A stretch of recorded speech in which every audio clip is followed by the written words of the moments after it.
Bismillahirrahmanirrahim. Alhamdulillahirabbil alamin wa sallallahu ala sayidina Muhammadin wa ala alihi thayyibin at-tahirin wa ashabihil muntajabin. Rabbi israhli sadri wa yassirli amri wa hlul 'uqdatam min lisani yafqahu qawli amma ba'd. Assalamualaikum warahmatullahi wabarakatuh.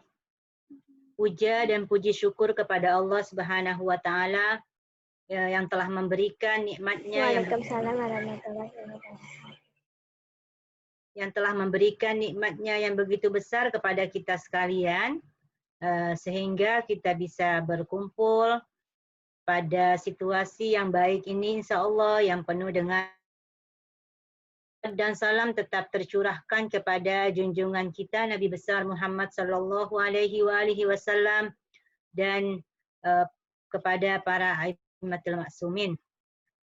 Yang saya hormati ibunda dan ayahanda semua yang menemani putra-putrinya, yang saya sayangi anak-anak sekalian yang sudah siap belajar bersama kami pada hari ini. Doa saya mudah-mudahan kalian tetap semangat selalu untuk mencari ilmu agama. Anak-anak sekalian, mudah-mudahan kalian dalam keadaan sehat selalu ya. Insya Allah kalian dalam keadaan bahagia nih hari ini. Hari ini kita akan mempelajari tema akhlak yang berjudul 3 nasihat penting Luqman kepada putranya. Mungkin pada tahapan ini kita akan bercerita terlebih dahulu sebagaimana yang sebelum-sebelumnya. Adakah di antara kalian yang mengetahui siapakah Luqman Al-Hakim itu? Adakah yang pernah dengar siapa Luqman Al-Hakim? Ya, bisa langsung chat ya yang yang sudah kenal dengan Luqman Al-Hakim. Nah, anak-anak, kalian yang belum tahu bisa mendengarkan cerita Bunda terlebih dahulu. Siapakah Luqman itu? Mengapa Luqman Al-Hakim ini sampai disebutkan kisahnya di dalam Al-Quran? Luqman Al-Hakim, Luqman yang dikenal dengan sebutan Luqman Al-Hakim. Beliau adalah salah seorang alim dan bijaksana yang hidup pada masa fatrah, pada masa kekosongan antara Nabi Isa dan Nabi Muhammad SAW. Beliau dikenal dengan nasihat-nasihatnya yang bijak kepada putranya, yang hal demikian itu dicantumkan semua nasihat-nasihat Luqman kepada putranya di dalam Al-Quran. Nanti kita akan melihat apa sih cerita-cerita dan nasihat-nasihat yang telah diajarkan Luqman kepada putranya. Luqman ini adalah salah seorang ayah yang mana beliau ini berasal dari disebutkan dalam sebuah riwayat bahwa beliau adalah seorang budak hitam dari Sudan. Akan tetapi beliau ini memiliki pribadi yang sangat bersih hatinya, bersih jiwanya, dan sangat mencintai Allah Subhanahu wa taala. Sehingga Allah Subhanahu wa taala juga mencintainya. Dan ucapan-ucapannya yang selalu benar dan tidak melakukan hal-hal yang tidak bermanfaat. Beliau ini sangat perhatian, bisa dikatakan seorang ayah yang sangat perhatian kepada anak-anaknya, sehingga beliau selalu memberikan nasihat-nasihat bijak kepada putranya, sehingga putranya tidak sampai salah dalam memilih atau melakukan sesuatu di dalam kehidupan sehari-harinya. Karena sebagaimana yang kita ketahui anak-anak semuanya, bahwa peran ayah dan ibu bersamaan itu adalah akan membantu putra-putrinya untuk jalan pada jalan yang benar. Sehingga kewajiban dan merupakan hak anak-anak adalah mendapatkan pelajaran yang baik dari ayah dan ibu. Bukan hanya dari ibu saja atau bukan hanya dari ayah saja. Apabila kalian masih memiliki orang tua yang lengkap, masih memiliki ayah dan ibu bersama, maka nasihat mereka adalah sangat perlu. Nasihat mereka harus diikuti selama tidak melanggar perintah Allah Subhanahu wa taala.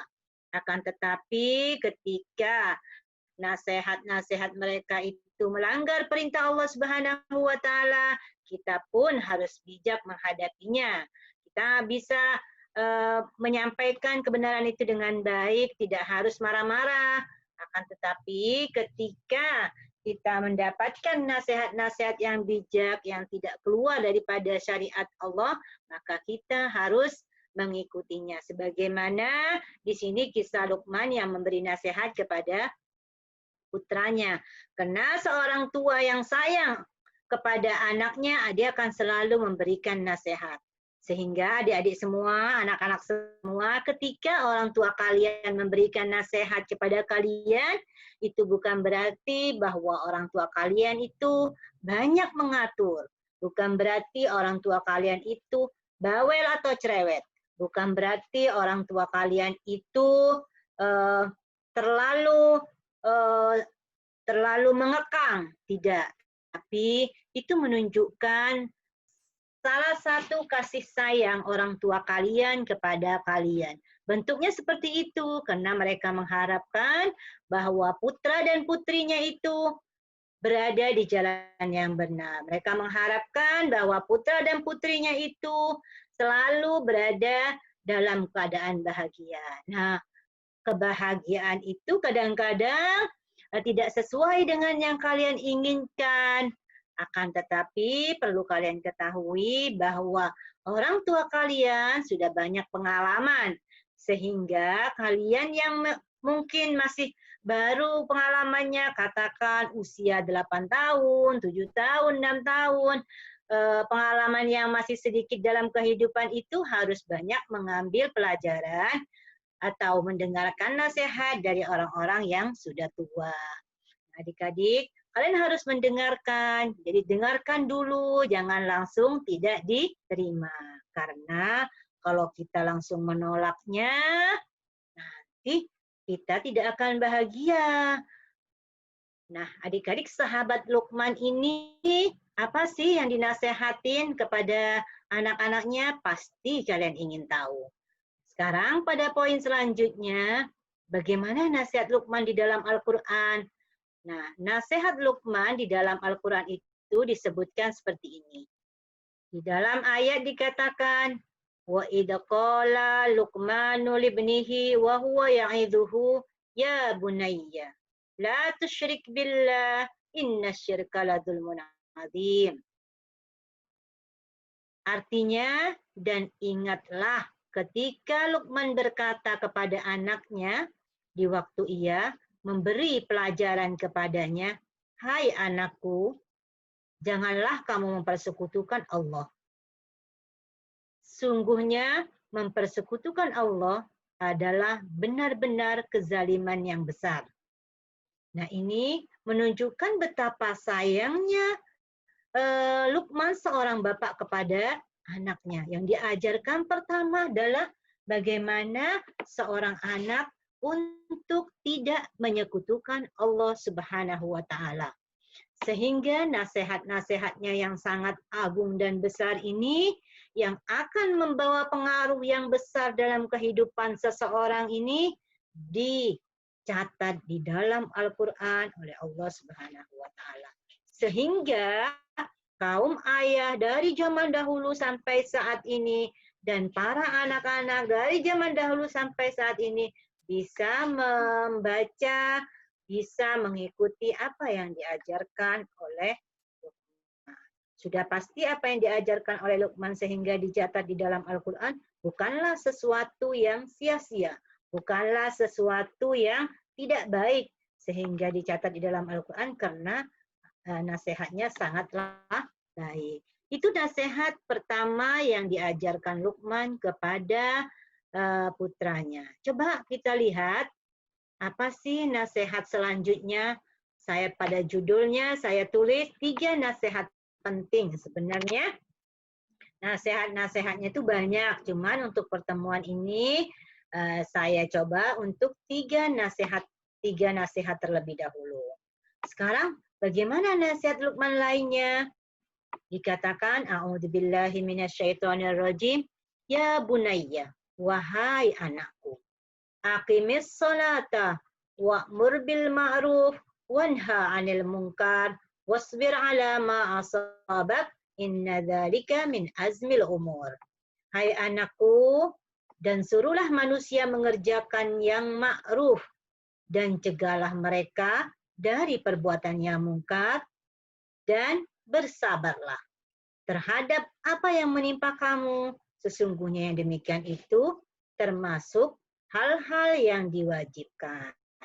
Pada ayat ini, ayat surat Luqman ayat 17 ini ada 2 nasihat, yaitu yang pertama amar ma'ruf nahi mungkar dan yang kedua adalah bersabar. Kalau pada ayat pertama tadi nasihatnya yang hanya satu, yaitu janganlah engkau menyekutukan Allah Subhanahu wa taala. Nah, adik-adik, pada poin selanjutnya kita akan tahu. Nah, 3 nasihat penting itu apa ya? Dari 2 ayat tadi itu menjelaskan yang pertama, tidak menyekutukan Allah Subhanahu wa taala. Yang kedua, sholat. Yang ketiga, sabar. Nah, 3 nasihat ini sangat penting untuk kita jalankan dan kita ketahui demi dipraktekkan dalam kehidupan kita sehari-hari. Agar apa? Agar kita bisa bahagia, agar kita bisa selamat, agar kita tidak salah dalam melangkah. Baik adik-adik, setelah kita tahu bahwa dari 2 ayat tadi ada 3 nasihat penting, yaitu tidak menyekutukan, sholat, dan sabar. Sekarang kita bahas, apa sih yang dimaksud dengan tidak menyekutukan Allah? Ada gak yang bisa menjawab? Kayana bisa gak menjawab apa yang dimaksud tidak menyekutukan Allah? Atau Nazla, apakah bisa membantu saya untuk menjawab yang dimaksud dengan tidak menyekutukan Allah itu apa?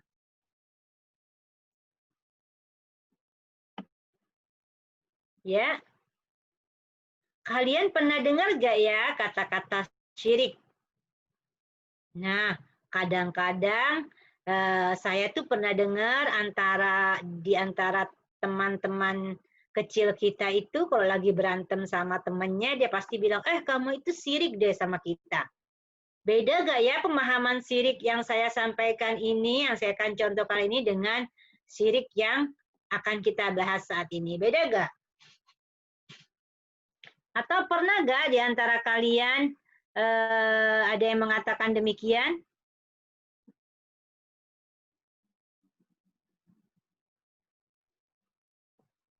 Ya, Nazla, Kayana, bisa menjawab kalian? Oke, baiklah. Yang dimaksud dengan sirik adalah bukan sirik yang seperti kalian biasanya anak-anak kecil diucapkan ketika berantem dengan temannya. Karena katakan si Fulan punya sesuatu, kemudian si Fulan bilang ke temannya, ih kamu sirik, makanya kamu pingin yang ini. Nah itu, bukan yang itu ya, coba perhatikan. Apakah sirik itu dan bagaimana hukumnya? Anak-anak, syirik itu adalah lawan dari tauhid. Tauhid itu mengesahkan Allah. Jadi, hanya Allah yang Maha Esa. Mungkin kalian sudah belajar pada pembahasan akidah, tapi saya di sini hanya akan menyinggung sedikit ya. Syirik itu adalah lawan kata dari tauhid. Tauhid itu adalah mengesahkan Allah Subhanahu wa taala. Sebagaimana disebutkan di dalam Al-Quran apa coba? Siapa yang tahu tauhid? Ayat tentang tauhid. Qul huwallahu ahad. Katakanlah hanya Allah yang esa. Hanya Allah yang satu. Tidak ada yang menyekutukan. Nah, syirik itu adalah lawan katanya tauhid. Nah, syirik adalah meyakini adanya sekutu bagi Allah Subhanahu wa taala.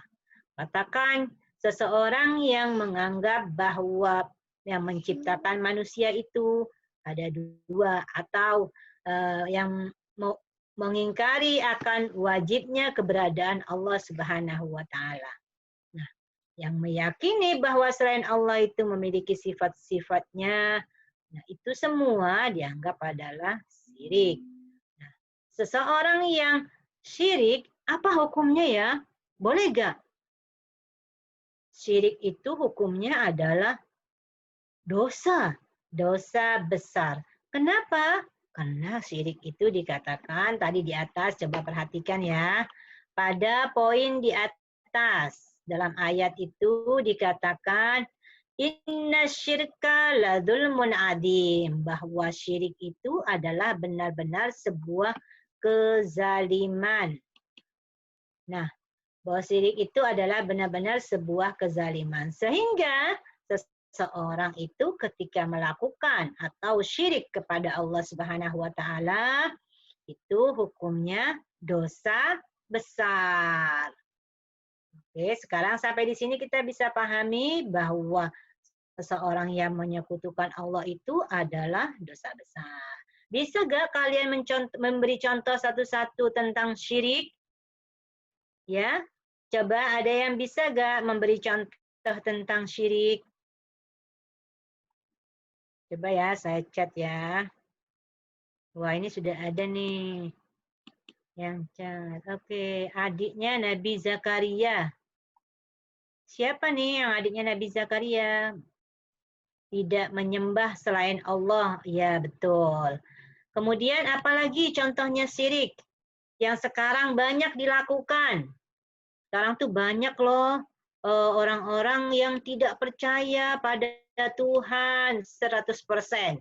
Percaya sih, tapi masih ada embel-embel. Itu termasuk syirik gak ya? Contohnya apa? Ada yang tahu? Contoh syirik. Contoh syirik coba disebutkan. Yang ada di sekitar kalian. Yang banyak orang melakukan. Coba apa?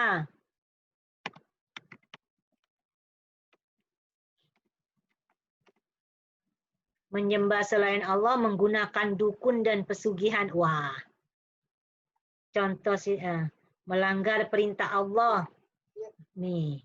Di antaranya contoh yang sudah disebutkan oleh kalian, pertama adalah syirik itu tidak menyembah Allah. Ahsanti Nazla. Kemudian menyembah selain Allah menggunakan dukun pesugihan. Ya, contoh melanggar perintah Allah seperti minum narkoba. Nah, anak-anak coba pada contoh syirik ini menyembah selain Allah menggunakan dukun dan pesugihan itu menarik. Banyak pada zaman sekarang orang yang tidak percaya. Misalnya tidak percaya dengan kehebatan Allah Subhanahu wa taala. Akhirnya dia pergi ke tempat lain dan meminta untuk orang yang katakan orang yang berjualan. Tidak laku-laku di jualan, waktu jualan, akhirnya pergi ke dukun supaya laris. Adakah yang seperti itu? Nah, itu tidak percaya dengan kekuasaan Allah Subhanahu wa taala.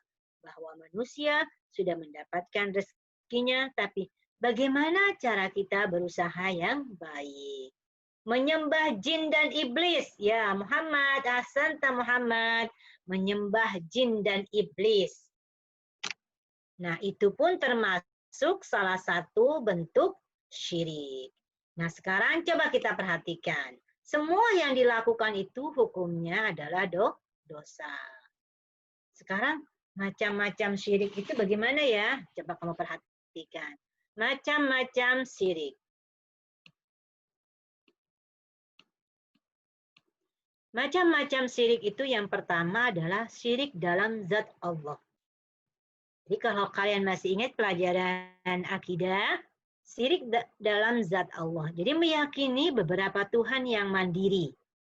Jadi Tuhan itu ada beberapa yang ada di dunia ini, yang menciptakan dunia ini.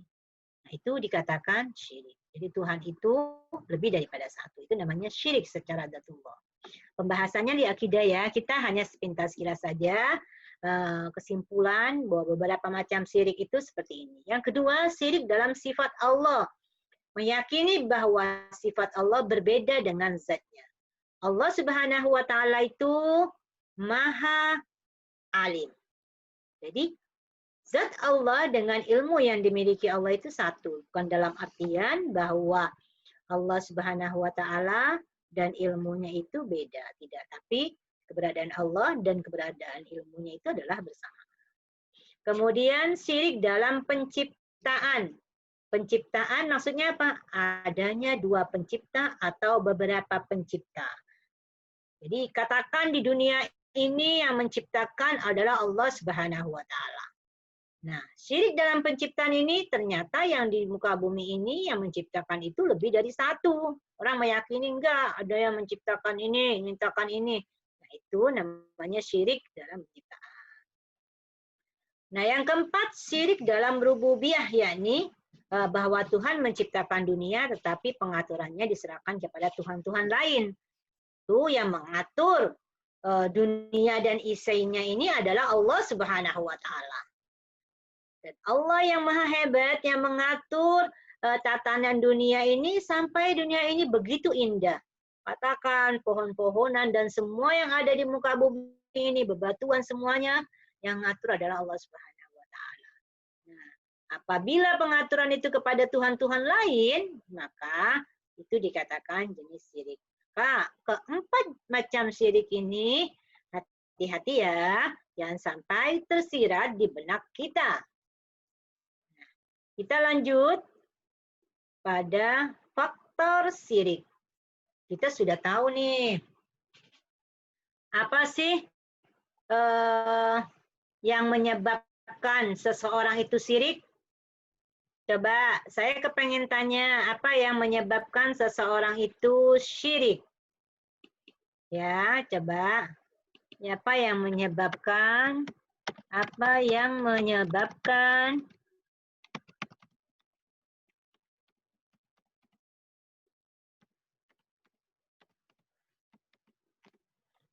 Ya, silakan dijawab apa yang menyebabkan seseorang itu syirik. Jadi setelah kita tahu bahwa syirik itu adalah perbuatan dosa dan termasuk sebuah kezaliman, dan kita juga telah tahu bagaimana macam-macam bentuk syirik itu, sekarang apa sih yang menyebabkan seseorang itu bisa sampai kepada kesyirikan?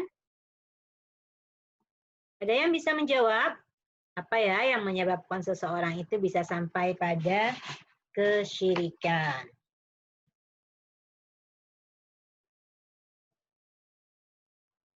Nah, ternyata belum ada yang jawab. Kita lanjut nih. Faktor syirik itu coba kalian perhatikan. Banyak sebenarnya faktor syirik itu.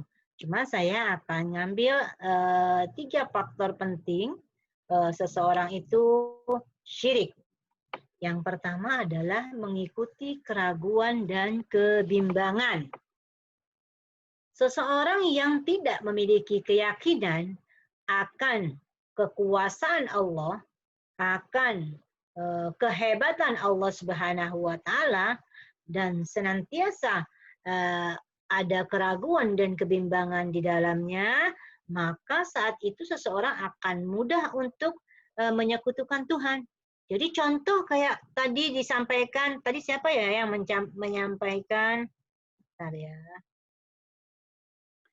Contoh orang yang katakan dia seorang muslim, dia percaya bahwa Tuhan itu ada.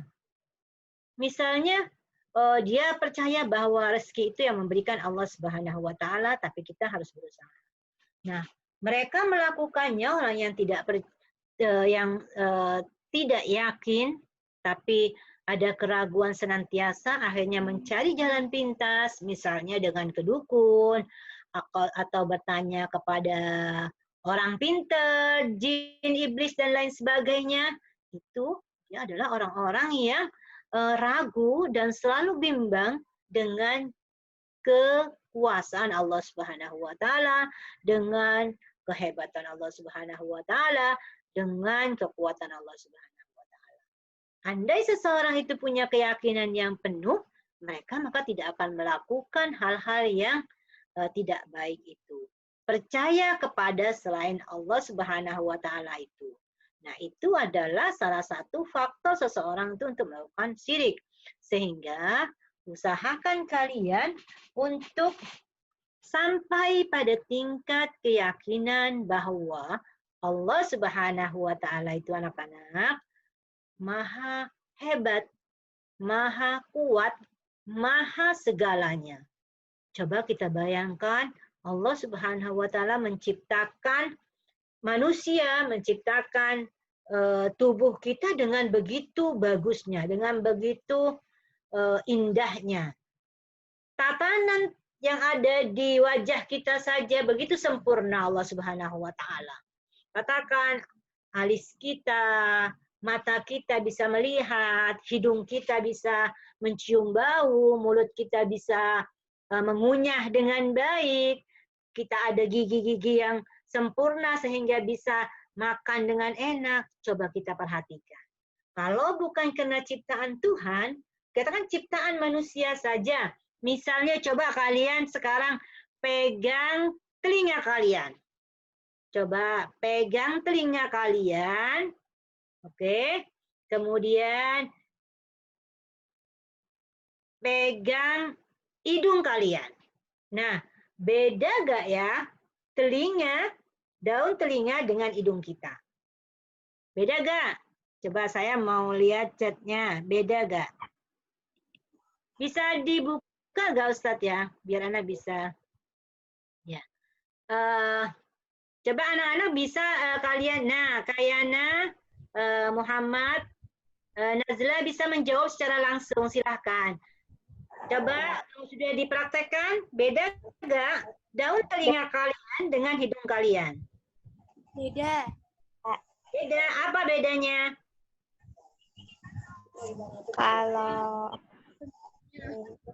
Kalau telinga Tipis. tipis. Jadi bisa digoyang-goyang gini ya. Nah, bisa digoyang-goyang ya. Coba kalau hidung kita sama nggak? Atau contoh lain, alis kita dengan rambut kita sama-sama rambut kan? Iya. Nah, sama-sama rambut. Bedanya apa alis dengan rambut kita? Rambut lebih panjang, agak licin. Kalau alis? Ya, Nazla mau jawab Muhammad. Kalau alis? Nah, coba kamu bayangkan seandainya alis kita sama dengan rambut kita. Kalau alis tipis, nggak panjang rambutnya. Kalau rambut panjang terus agak licin. Ya, sebenarnya hampir sama ya rambut sama alis. Bedanya kalau alis tuh nggak tumbuh-tumbuh, nggak tumbuh banyak seperti rambut kita. Coba kalau kita bayangkan alis kita seperti rambut, kita bisa motong alis kita setiap minggu sekali. Manusia, coba kita perhatikan, apakah manusia bisa menciptakan seperti itu? Tidak. Tidak. Nah, coba sekarang gigi kalian. Gigi kalian sudah bagus, sempurna, diciptakan oleh Allah, kemudian ada kerusakan sedikit, diganti dengan gigi pasangan. Apakah sama rasanya? Pasti beda. Pasti beda. Kenapa? Karena ciptaan manusia yang lemah ini tidak sama dengan ciptaan Allah Subhanahu wa taala. Nah, dari situ kita sudah punya keyakinan bahwa begitu kuatnya Allah Subhanahu wa taala menciptakan manusia begitu sempurna sehingga sudah pasti tidak ada yang lebih kuat selain Allah Subhanahu wa taala. Nah, coba kamu lihat bahwa kalian bisa menciptakan boneka gak? Buat boneka gak?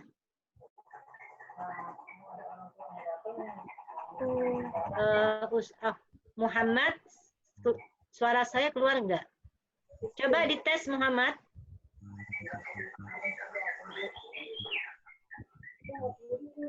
Coba saya tanya tadi, kalian bisa membuat manusia? Tidak bisa. Nah, buat boneka bisa nggak? Bisa. Bisa. Oke. Ya. Apa yang sama nggak kira-kira penciptaan manusia dengan boneka? Tidak. Ya. Beda. Beda banget. Kalian sampai bisa bikin robot pun tidak bisa mengalahkan manusia. Tidak bisa mengalahkan ciptaan Allah yang berupa manusia.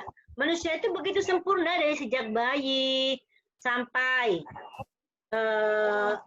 dewa besar, itu ada perubahan terus-menerus. Nah, oleh karena itu, salah satu tanda syukur kita itu adalah ketika kita itu menjaga dan merawat ciptaan Allah yang berupa tubuh kita ini. Jaga kesehatan kalian, itu adalah salah satu kita mensyukuri nikmat Tuhan. Nah, kalau kita sudah yakin dengan keberadaan Allah Subhanahu wa taala, dari satu segi aja tadi katakan bahwa penciptaan alis dengan rambut itu beda, padahal sama-sama jenisnya sama-sama dari kayak rambut gitu. Cuman kita bisa bayangkan kalau alis kita itu kayak rambut, kita akan selalu disibukkan dengan memotong rambut. Sedikit panjang, sedikit panjang. Begitu juga dengan gigi kita. Coba kita bayangkan kalau gigi kita selalu memanjang. Keren kan? Nah, itu anak-anak. Itu Allah tuh maha kuasa sekali dia. Jadi untuk apa kita mencari selain Allah? Kita perlu apa-apa, minta sama Allah. Kenapa? Allah akan memberi. Nah, tapi tidak Ustazah atau Bunda tidak. Kenapa saya minta sesuatu nggak dikasih? Sekarang saya tanya kepada kalian. Kalau kalian minta kepada orang tua kalian, apakah semua pasti dikasih? Bisa dijawab? Silakan Kayana, Zainab nih, Muhammad. Silakan dijawab. Apakah kalian kalau minta kepada orang tua kalian, apakah pasti dikasih semuanya? Tidak. Dikasih apa tidak? Nggak pasti dikasih. Tidak pasti dikasih. Kira-kira kenapa ya kalau nggak dikasih itu? Kenapa kira-kira kalau nggak dikasih? Barangnya pasti tidak dikasih. Misalnya karena katakan kalian setiap hari minta es. Padahal es itu enak banget. Apalagi di musim panas. Tapi orang tua kalian tidak memberinya. Kenapa? Pasti ada sebab. Katakan sebabnya karena sangat sayang kepada kalian. Sehingga kalau kalian minum es terus-menerus, nanti akan sakit. Katakan tenggorokannya akan sakit. Apalagi kayak seperti sekarang ini. Nah, begitu juga Allah. Ketika Allah kadang tidak memberikan apa yang kita minta, itu karena Allah tuh sayang pada kita. Jangan-jangan yang kalian minta itu tidak bermanfaat dan akan merugikan kalian. Oleh karena itu, kita harus berbaik sangka kepada Allah Subhanahu wa ta'ala. Kenapa? Karena Allah itu sayang kepada kita. Baik anak-anak, coba kamu perhatikan pada poin pertama ini. Ketika kita sudah yakin dengan keberadaan Allah, maka syirik tidak akan menghantui kita. Nah, coba sekarang kita lihat pada faktor kedua. Apa sih faktor syirik yang kedua?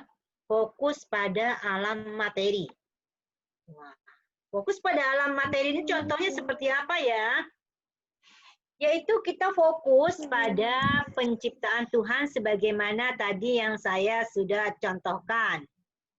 Coba, misalnya tatanan yang ada di alam semesta ini, andaikan tidak bisa teratur rapi, mungkin setiap hari akan terjadi benturan.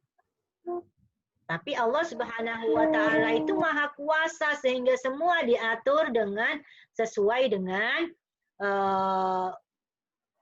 kondisi yang sangat terbaik untuk hambanya. Jadi kita tafakur atau kita berpikir dengan ciptaan Tuhan itu akan menjauhkan daripada faktor syirik. Kemudian yang paling akhir itu adalah kebodohan. Nah, anak-anak semuanya, faktor syirik yang ketiga ini banyak sekali ada di antara kita, terjadi di antara kita, yaitu kebodohan.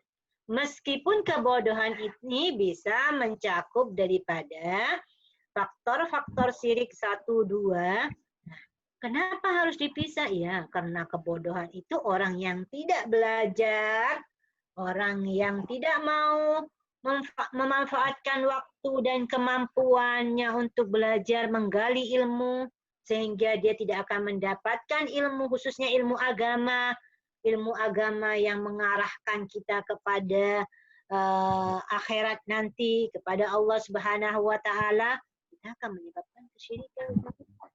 Katakan kita hanya ingin hidup kita nih bahagia saja sesuai dengan keinginan kita. Orang yang demikian ini, orang-orang yang tidak mau belajar ini, itu lama-lama akan mudah terjangkit dengan faktor-faktor syirik. Apalagi coba contohnya tentang kebodohan ini? Ada yang bisa menjawab orang yang bodoh dalam hal apa yang menyebabkan kesyirikan? Coba, ada yang bisa jawab? Apa mah? Tahu gak? Coba Kayana bisa gak jawab? Ini Zainab bisa gak jawab? Ya. Ayo. Sini Nazla. Oh iya. Kan kamu yang... Ya, coba ada yang bisa jawab?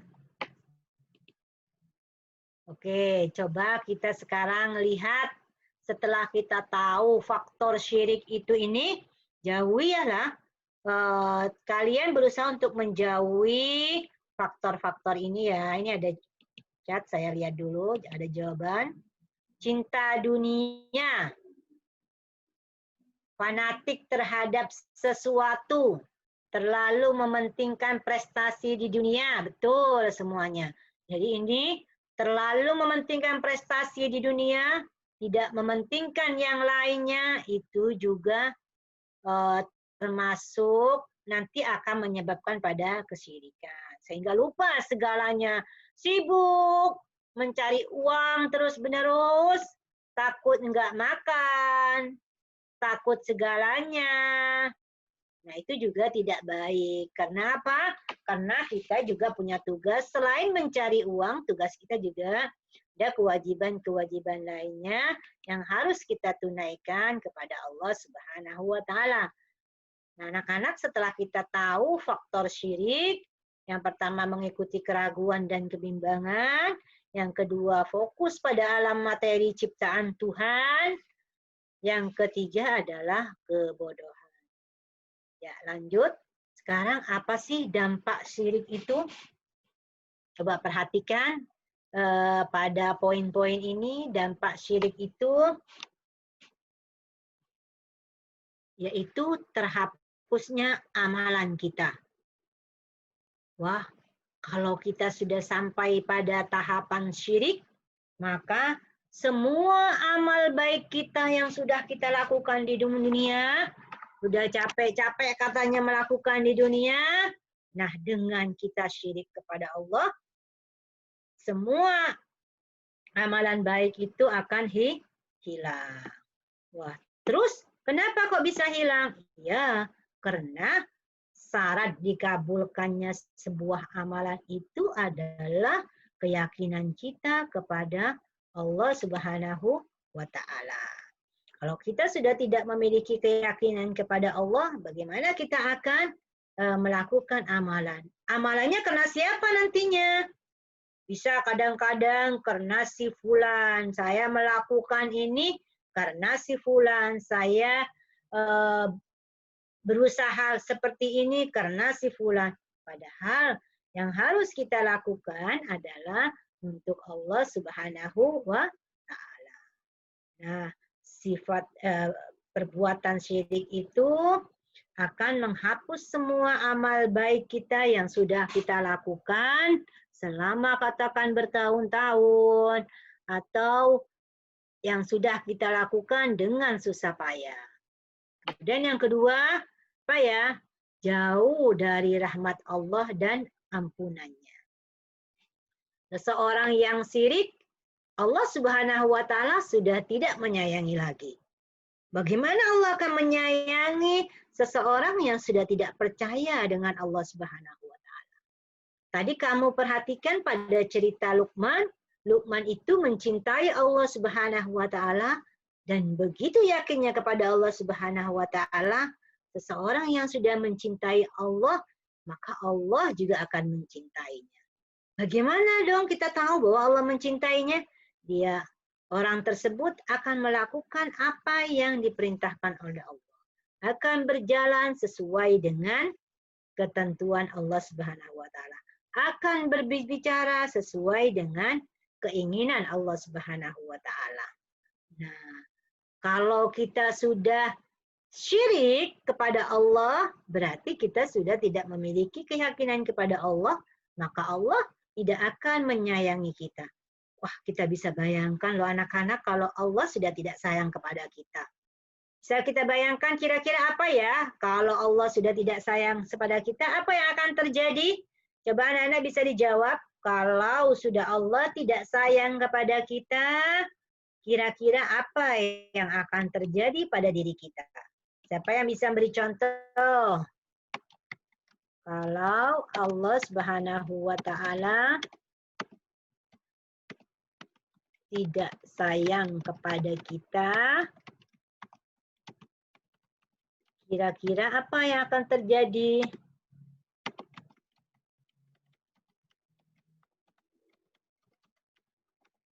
Ada yang bisa menjawab? Menjadi makhluk yang tidak berguna.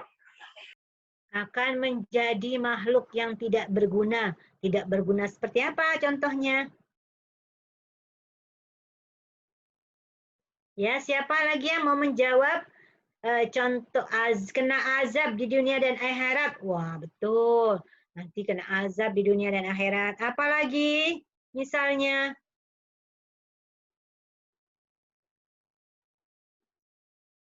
Ya, kita bisa bayangkan ketika Allah Subhanahu wa Ta'ala menarik rahmatnya dari kita, kita akan hidup tidak nyaman lagi. Itu anggap saja. Kita akan katakan susah. Kita akan stres terus-menerus. Kenapa? Kita sudah menjauh dari Allah Subhanahu wa Ta'ala. Kita sudah tidak punya pegangan dalam hidup kita. Kehidupan kita hanya stres, sumpek, dan lain sebagainya. Nah, adik-adik, itu rahmat Allah itu sangat kita butuhkan setiap saat. Kemudian yang ketiga, kalau sudah syirik, apa? Mendapat siksa Allah Subhanahu wa Ta'ala. Kenapa? Karena tadi dikatakan di dalam ayat yang pertama, inna syirka ladzulmun adzim. Jadi karena syirik itu adalah kezaliman yang besar, maka orang yang melakukan syirik akan mendapatkan siksa Allah. Apa? Karena memang jauh dari rahmat Allah dan ampunannya. Oleh karenanya, dia akan mendapatkan siksa Allah. Dan yang keempat, terhalang dari nikmat yang besar. Apa ya nikmat besar kita? Semua yang kita lakukan di dunia ini, kita berharap mendapatkan ridho Allah Subhanahu wa Ta'ala. Kita berharap nanti Allah akan menempatkan kita di tempat yang paling baik. Tempat yang paling baik itu tidak ada lain adalah surga. Nah, dari keempat ini anak-anak, Kalau seseorang sudah syirik, dia tidak akan mendapatkan sebuah kebaikan. Tadi yang pertama adalah terhapusnya amalan kita. Kemudian yang kedua, jauh dari rahmat Allah dan ampunannya. Kemudian yang ketiga, mendapat siksa Allah. Kemudian yang keempat, terhalang dari nikmat yang sangat besar, yaitu surga. Dari situ ada yang mau ditanyakan anak-anak? Sebelum kita lanjut pada pembahasan setelahnya, sampai sini ada yang mau ditanyakan? Ya, Jenab, Nazla, Muhammad, Kayana, ada yang mau ditanyakan? Kalau malu langsung bisa di chat ya. Ya, sekarang kita lanjut pada pembahasan, ayo kita mencermati. Tapi sebelum kita masuk pada kita mencermati, adik-adik ingat gak cerita Nabi Ibrahim? Ada yang tahu cerita Nabi Ibrahim?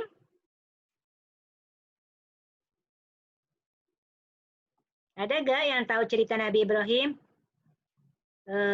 Coba, siapa yang tahu bisa tunjuk tangan dan bisa dibuka mute-nya, langsung cerita.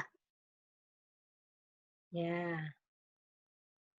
Atau enggak? Masih ingat gak kalian dengan cerita Nabi Nuh? Anak-anak Nabi Nuh yang membangkang? Ada yang masih ingat cerita Nabi Nuh? Padahal Nabi Nuh itu adalah seorang ayah, selain ayah, beliau pun seorang nabi yang mengajak kepada anaknya untuk tidak menyekutukan Tuhan. Apa yang dilakukan, apa yang terjadi karena tidak mengikuti ajakan daripada Nabi Nuh, seorang nabi, seorang ayah dan seorang nabi, akhirnya dia kenapa anak-anaknya? Anak dan istrinya, ada yang masih ingat? Bisa dijawab? Ya, Nazla, Jainab, Muhammad, Kanaya bisa dijawab. Kenapa ayo? Masih ingat gak?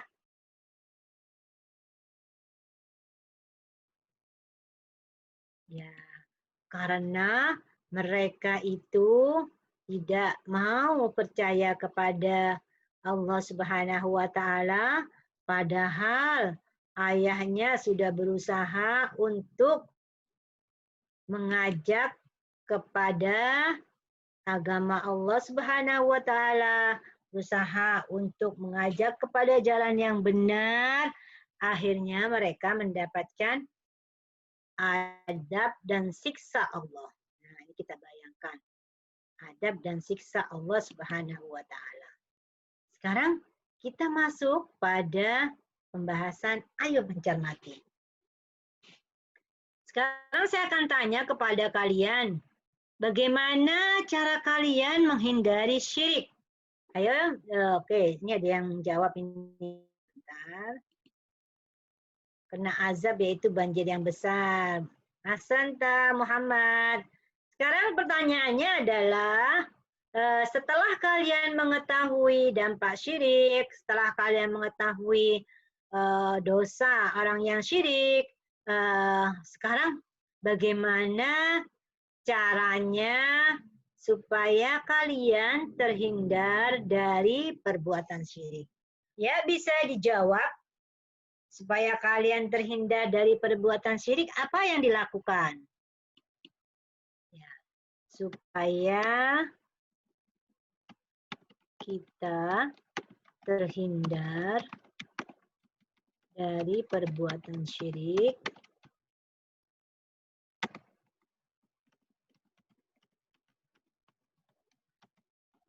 apa yang kalian lakukan? Ya, jawab pertanyaan saya. Supaya kita terhindar dari perbuatan syirik, apa yang kalian lakukan setelah kalian mendengarkan penjelasan saya tadi di atas? Coba Ya, Muhammad, siapa yang mau jawab? Muhammad, Bayana, atau yang lainnya ini? Ada yang bisa menjawab untuk menghindari percaya bahwa Allah adalah Tuhan yang Maha Esa. Berarti satu, menambah keyakinan kita, keyakinan dan kepercayaan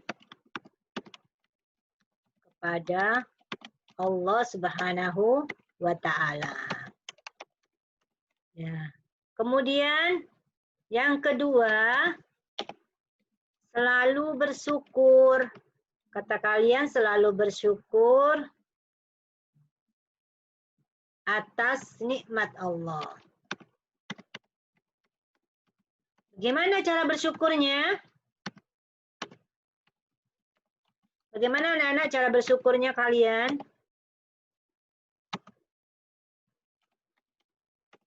Ya, ada lagi nomor 3. Siapa? Nomor 3. Ini baru ada 2. Ada lagi gak yang menjawab? Tadi Kayana sudah. Kayana lagi mengucapkan alhamdulillah. Cara bersyukur kita mengucapkan alhamdulillah. Ya, cara bersyukur atas nikmat Allah itu mengucapkan alhamdulillah. Sekarang yang lain bisa menambahkan supaya kita terhindar dari perbuatan syirik. Apa yang kalian lakukan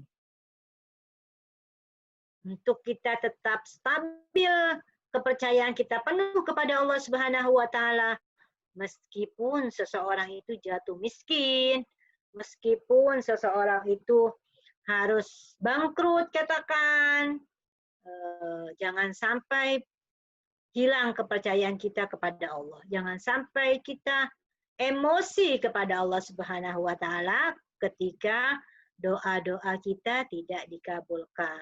Nah, ada yang mau nambah lagi selain yang 2 ini? Yang ketiga?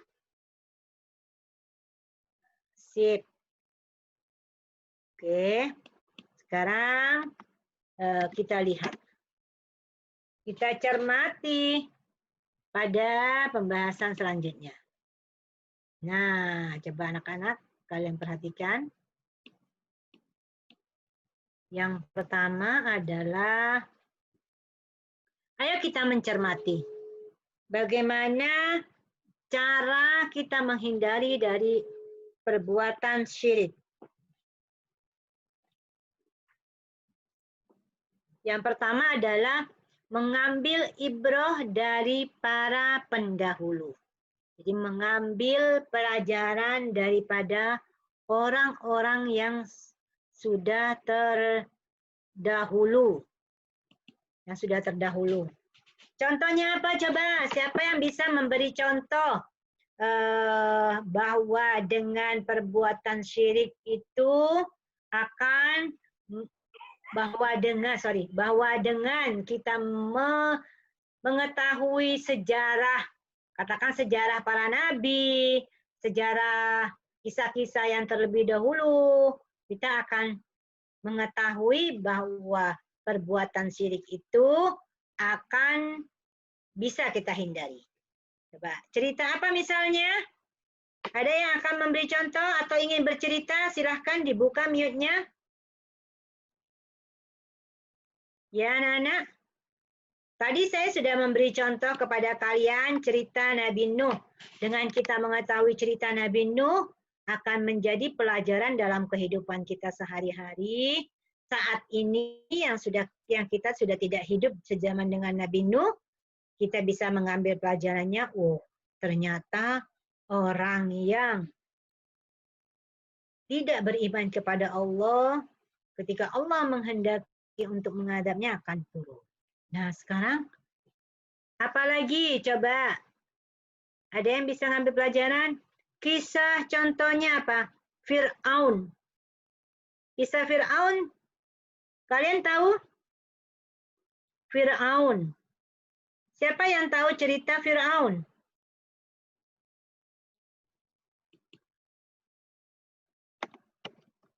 Siapa?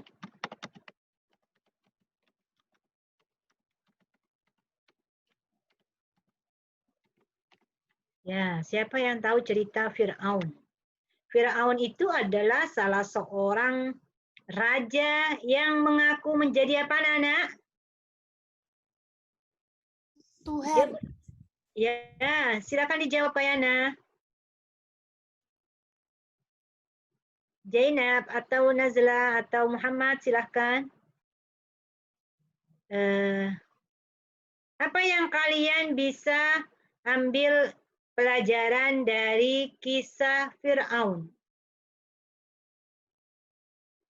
Fir'aun itu bukan hanya syirik, tapi dia adalah sosok raja yang zalim dan mengaku dirinya menjadi siapa? Menjadi apa? Menjadi Tuhan. Dia mengaku dirinya menjadi Tuhan.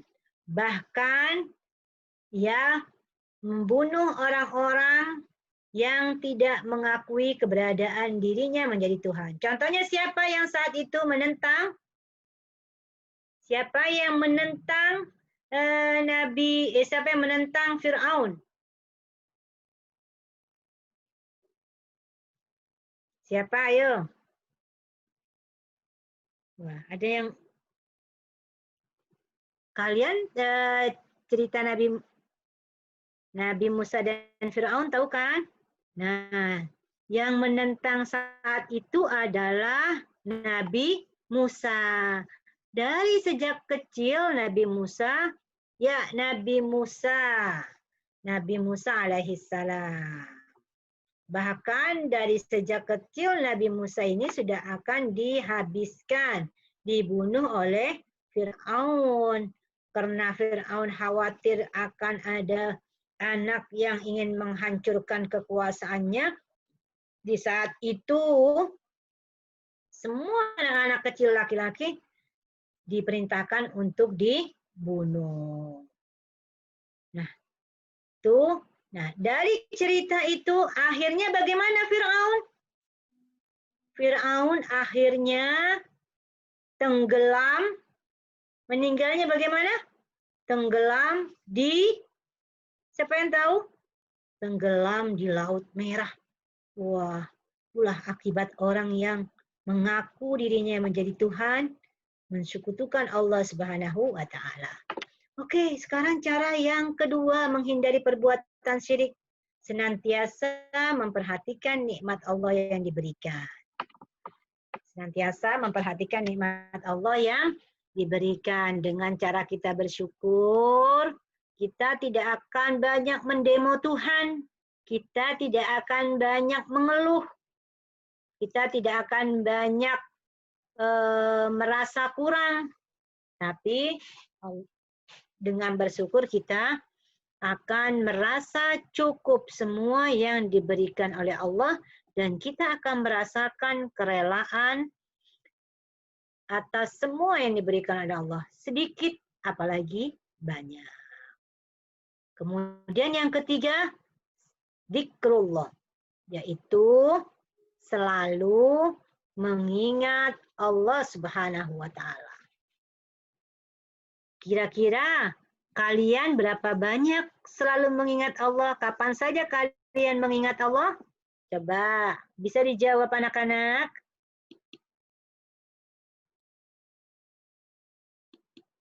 Kapan saja kalian mengingat Allah?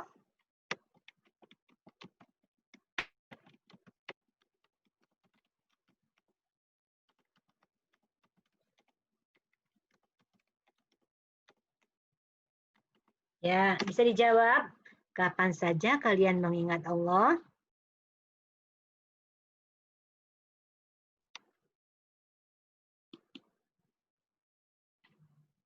Ya, siapa yang mau jawab? Kita seharusnya mengingat Allah Subhanahu wa Ta'ala selama tarikan nafas kita. Ini ada yang jawab ya, sebentar.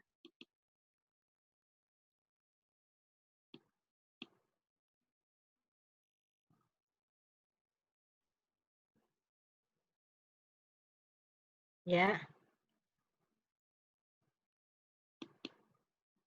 Setiap saat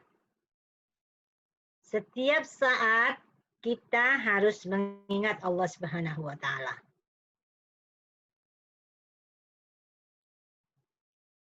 Apakah kalian juga melakukan demikian? Anak-anak, perlu kalian ketahui, kalau kita setiap saat mengingat Allah, kita tidak akan mudah melakukan perbuatan yang tidak disukai oleh Allah. Kenapa? Karena kita yakin bahwa Allah Subhanahu wa taala selalu bersama kita, selalu melihat kita, sehingga kita tidak akan melakukan hal-hal yang tidak baik, hal-hal yang tidak diridhoi oleh Allah dan Rasul-Nya. Kenapa? Karena kita selalu mengingat Allah. Tapi kalau kita lupa dengan Allah, kita akan melakukan hal-hal yang tidak baik. Kita akan melakukan sesuatu yang tidak disukai oleh Allah Subhanahu wa taala. Nah, oleh karena itu kita harus senantiasa mengingat Allah Subhanahu wa taala. Pernahkah kalian melupakan Allah? Siapa yang pernah melupakan Allah? Adakah? Kira-kira kalian lupa sama Allah kalau lagi ngapain ya? Ada gak? Ada? Nah, saya yakin dan saya berharap anak-anak semua insya Allah selalu mengingat Allah dalam keadaan sendirian, apalagi keadaan bersama-sama. Ya, karena dengan kita mengingat Allah Subhanahu wa taala, kita akan terhindar dari hal-hal yang tidak baik. Kita akan terhindar dari hal-hal yang buruk. Kita akan selalu berbuat baik kepada siapapun, kepada kedua orang tua kita, kepada saudara kita, kepada teman-teman kita, kepada guru kita, kepada menyayangi adik-adik kita semua. Kenapa? Karena kita tahu dan kita yakin bahwa Allah selalu memperhatikan kita. Kemudian yang keempat adalah apa? Melaksanakan sholat. Wah. Siapa yang pernah meninggalkan sholat? Sekarang saya mau tanya. Pernah gak? Saya yakin bahwa kalian yang hadir di sini insya Allah loh, sholatnya tidak pernah tertinggal, gak pernah disuruh. Siapa yang masih disuruh oleh orang tua sholatnya? Ya, bisa tunjuk tangan siapa yang masih sering disuruh sholatnya oleh kedua orang tua. Melaksanakan sholat itu anak-anak wajib. Kenapa? Karena adalah perintah Allah. Jangan sampai kita terlupakan dalam melaksanakan sholat. Jangan menunda-nunda sholat. Nanti kita akan bahas ya gimana sholat itu dan efek sholat itu dalam kehidupan kita sehari-harinya. Kemudian yang kelima, menyadari kelemahan seorang makhluk. Kita ini semua adalah makhluk Allah Subhanahu wa taala. Kita tahu bahwa kita ini lemah. Dari mana kita tahu kalau kita lemah? Gak pernah ketiduran. Pernah karena ketiduran. Wah, insya Allah sebelum tidur, Kayana sholat dulu ya, biar tidak ketiduran. Oke, Kayana? Insya Allah tidak akan pernah ketiduran lagi kalau kita sebelum tidur sudah melaksanakan sholat, kalau sudah masuk waktu sholat. Baik, sekarang yang kelima, menyadari kelemahan seorang makhluk. Nah, menyadari kelemahan seorang makhluk ini, itu adalah sebuah keharusan. Kenapa? Karena manusia itu adalah makhluk Tuhan yang sangat lemah. Kita lemah segalanya. Tapi Allah Maha Kuat. Kalau kita merasa kuat dan tidak membutuhkan Tuhan, itu nanti akan menyebabkan kesyirikan. Nggak perlu kita Tuhan, dan lain sebagainya. Padahal ketika kita menyadari bahwa diri kita ini lemah, hanya Allah yang maha kuasa, hanya Allah yang maha kuat, hanya Allah yang maha kaya, kita maha miskin. Kita butuh selalu kepada Allah. Orang yang selalu merasa dirinya kuat, dia tidak akan pernah membutuhkan. Contoh, saya sudah bisa semuanya. Sehingga kadang-kadang kita tidak butuh orang lain. Padahal manusia itu adalah makhluk sosial, makhluk yang senantiasa membutuhkan orang lain. Sekaya apapun, tetap kita membutuhkan orang lain. Apalagi kita yang tidak mampu. Contoh orang kaya raya. Kira-kira menurut kalian orang kaya butuh orang nggak? Butuh orang lain apa tidak? Siapa yang bisa menjawab? Menurut kalian orang kaya butuh orang nggak? Butuh. Butuh. Alia hebat. Butuh. Bagaimana kamu bisa tahu kalau butuh, Alia? Butuhnya kenapa? Karena apa? Karena jual belinya kan jual beli gitu. Jual beli. Butuh asisten. Butuh asisten. Ya, orang yang tambah kaya butuhnya lebih banyak. Butuh pembantunya lebih banyak. Katakan rumahnya tambah besar. Tambah butuh pembantu lebih banyak. Tambah butuh orang lebih banyak. Ya kan? Jadi, sekaya apapun orang itu, pasti dia lemah. Kenapa? Karena dia juga butuh orang lain. Ini juga ada yang mengatakan teman kamu. Tadi Alia sudah jawab, sekarang Kayana butuh karena kita makhluk sosial yang tidak dapat hidup tanpa orang lain. Ya, kita selalu membutuhkan orang lain. Contoh kita orang kaya, kita sepintas siras sepertinya saya tidak butuh siapa-siapa. Tetap butuh. Kita orang kalau sakit butuh dokter. Kita butuh guru. Kita butuh apa lagi? Tadi dikatakan dalam jual beli butuh pembeli. Nah, coba kita bandingkan sekarang. Sekaya apapun orang di dunia, bisakah mengalahkan Allah Subhanahu wa taala? Tidak. Pernahkah Allah meminta tolong kepada kita? Siapa yang pernah diminta tolong oleh Allah? Coba, mau tanya saya, pernah gak? Anak-anak pernah gak? Pernah gak? Nah, yang minta tolong itu berarti dia lemah. Allah Subhanahu wa taala tidak pernah minta tolong.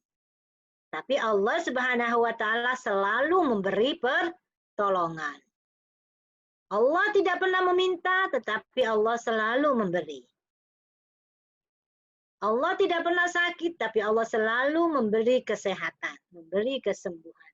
Allah tidak pernah lapar, tapi Allah memberi rizki kepada kita yang selalu kekurangan. Oleh karena itu bisa disimpulkan, manusia itu sangat lemah. Sehingga kalau kita menyadari bahwa manusia itu lemah, kita tidak akan sombong. Dan orang yang itu kemudian dia tidak akan mengaku dirinya menjadi Tuhan. Kenapa? Karena dia tetap lemah. Katakan Fir'aun yang kaya raya dan mengaku Tuhan masih tetap dia butuh pengawal kan? Butuh gak pengawal saat itu? Untuk mencari Nabi Musa saja, mengejar Nabi Musa, dia butuh pengawal-pengawal yang banyak untuk mengejar seorang Nabi Musa. Kalau dia mampu, dia bisa lakukan sendiri, tapi dia tidak mampu. Dia tetap membutuhkan orang lain. Itu menunjukkan seberapa kuatnya manusia pun tetap dia kondisinya lemah. Oleh karena itu, kita harus mengakui bahwa yang paling kuasa, yang paling hebat, yang paling segalanya adalah Allah Subhanahu wa taala. Sehingga dengan 5 ini bisa kalian tambahin juga nanti ya. Mengambil ibrah atau pelajaran dari para penghulu dengan mengetahui sejarah-sejarah para nabi, sejarah-sejarah para a'immah, dengan orang-orang yang hidup saat itu, maka kita akan bisa tahu Kemudian yang kedua, senantiasa memperhatikan nikmat Allah yang diberikan kepada kita semua, sehingga kita senantiasa akan selalu bersyukur. Kemudian yang ketiga, kita selalu ingat kepada Allah Subhanahu wa Ta'ala. Kemudian yang keempat, kita harus melaksanakan sholat, karena sholat itu mencegah daripada kemungkaran, mencegah kita dari kesyirikan, karena sholat itu adalah salah satu kepatuhan kita kepada Allah Subhanahu wa Ta'ala. Kemudian yang kelima, menyadari kelemahan seorang makhluk. Jadi dari 5 ini kita bisa tahu bagaimana cara menghindari dari perbuatan syirik. Oleh karena itu anak-anak, yang terakhir, semangat selalu dalam mencari ilmu dan jalankan perintah Allah Subhanahu wa Ta'ala. Insya Allah kalian semua akan terhindar dari perbuatan syirik. Yakinkanlah diri kalian bahwa Allah Maha Besar, bahwa Allah Maha Kuat, Allah akan mengijabahi dan mengabulkan semua permohonan kita. Baik adik-adik, sampai di sini ada pertanyaan?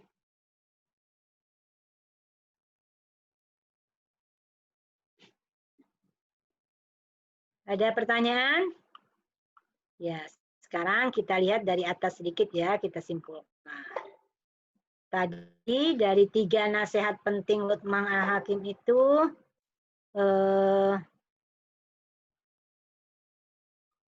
tadi 3 nasihat penting itu apa saja? Siapa yang bisa menyebutkan? 3 nasihat penting itu apa saja? Bisa disampaikan langsung, bisa di chat juga. Coba saya tanya lagi kepada kalian, kalau nggak ada pertanyaan, 3 nasihat Luqman Al-Hakim kepada anaknya apa?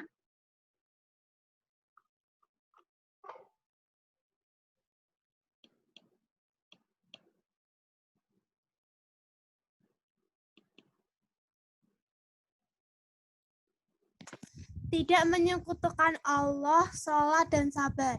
Ya, hebat Kayana, tidak menyekutukan Allah, sholat, dan sabar. Saya sekarang baru ngebahasnya yang mana? Ya, siapa yang bisa jawab sekarang pembahasan saya yang mana? Apa 3-3-nya sudah semua? Atau baru 1? Atau baru 2? Yang mana? Siapa yang bisa jawab? Ya, Muhammad nih kayaknya. Muhammad mau jawab? Pak Martin itu.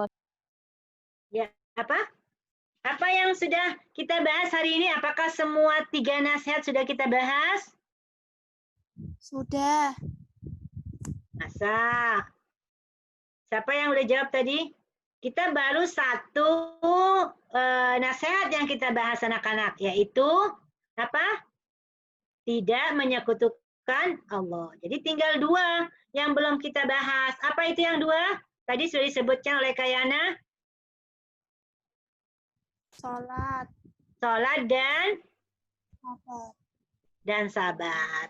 Nanti pertemuan yang akan datang kita akan bahas nasihat penting yang kedua adalah sholat, kemudian sabar dan sholat ya, sabar dan amal ma'ruf nahi munkar. Nah, adik-adik sekarang pertanyaannya yang selanjutnya saya akan tanya. Tadi apa saja cara kita menghindari pada syirik? Coba siapa yang bisa jawab cara menghindari syirik apa saja? Mengambil ibrah dari para pendahulu. Senantiasa menerima nikmat Allah yang diberikan. Hebat. Selalu Allah Subhanahu wa Ta'ala, melaksanakan sholat, dan menyadari kelemahan seorang makhluk. Masya Allah, salawat untuk Kayana. Allahumma sholli ala Muhammad wa ali Muhammad. Oke, pertanyaan selanjutnya. Apa dampak syirik itu? Siapa yang bisa menjawab? Apakah dampak syirik itu? Alia, Zainab, atau Muhammad? Siapa yang mau menjawab? Sebelum kita akhiri pelajaran kita hari ini, ada yang mau jawab? Tidak diampuni dosanya. Apa? Tidak diampuni dosanya. Tidak diampuni dosanya. Apalagi coba? Terhapusnya amalan kita, jauh Ya. dari rahmat Allah Ta'ala. Terhapusnya amalan kita. Kemudian jauh dari rahmat Allah. Terus? Mendapat siksa Allah Subhanahu wa Ta'ala. Ya, mendapat siksa Allah. Terus? Dibantu dong yang lainnya. Terhalang dari nikmat yang besar yaitu surga. Ya, terhalang dari mendapatkan surga. Baik anak-anak, tadi Luqman Al-Hakim, siapa yang bisa menceritakan Luqman Al-Hakim? Siapakah Luqman Al-Hakim itu? Siapa yang bisa? Anak-anak, kalian bisa mendapatkan PowerPoint saya jika dibutuhkan ya. Kalian juga bisa mewarnai gambar Luqman Al-Hakim bersama putranya. Bisa dikirim nanti di grup ya. Baik anak-anak, Ustadz ada pertanyaan dari luar?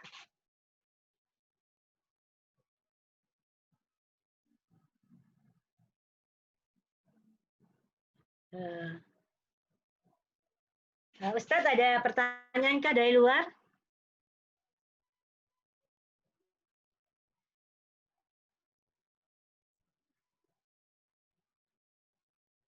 Oke, anak-anak ada pertanyaan kah di antara kalian berhubungan dengan syirik ini? Sekarang pertanyaan saya selanjutnya. Ibrah yang bisa kita ambil, ibrahnya siapa? Tadi saya sudah ceritakan ada 2 cerita. Ibrah yang bisa kita ambil. Kisah yang bisa kita ambil. Apa kisah siapa saja? Nabi Ibrahim dan Nabi Nuh alaihissalam. Nabi Ibrahim dan Nabi Nuh alaihissalam. Satu lagi berarti. Tadi Nabi Ibrahim dalam Musa. apa? Nabi Musa dan Fir'aun. Jadi Nabi Nuh dan anak-anaknya. Kemudian Nabi Fir'aun dan Nabi Musa alaihissalam. Ya anak-anak, Ustadz sampai di sini dulu ya pembahasan kita. Ya Bunda, siap. Ada pertanyaan nggak Ustadz dari luar? Nggak ada Bunda. Baik anak-anak, kajian kita tentang 3 nasihat daripada Luqman Al-Hakim kepada anaknya, 1 yang sudah kita bahas, dan kalian insya Allah sudah paham semua. Jangan lupa ya, hindari dari hal-hal yang menyebabkan kesyirikan kepada Allah Subhanahu wa Ta'ala. Pesan saya, jangan lupa salat di awal waktu dan berbuat baik kepada kedua orang tua kalian. Dengarkan nasihat orang tua kalian supaya kalian tetap berada di jalan yang benar karena mereka adalah sangat sayang kepada kalian. Baik anak-anak, sampai di sini dulu. Wabillahi taufiq wal hidayah. Wassalamualaikum warahmatullahi wabarakatuh. Waalaikumsalam warahmatullahi wabarakatuh. Terima kasih Bunda, terima kasih adik-adik semua. Ustaz. Ini langsung mohon diri ya. Ya Ustaz. Assalamualaikum warahmatullahi wabarakatuh.